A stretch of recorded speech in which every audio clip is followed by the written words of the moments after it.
आजची गोष्ट आहे ससा आणि कासव. ससा नेहमी कासवाला हसायचा, कारण कासव हळूहळू चालायचे.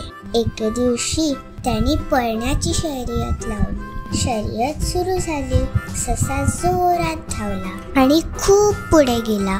कासव मात्र हळूहळू चालत येत होते. ससा जिंकण्याच्या जागेच्या जवळ आला.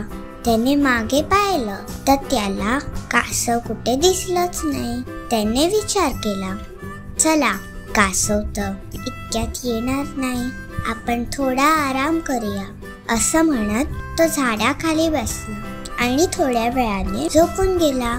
कासव आपल्या वेगाने हळूहळू चालत राहिला.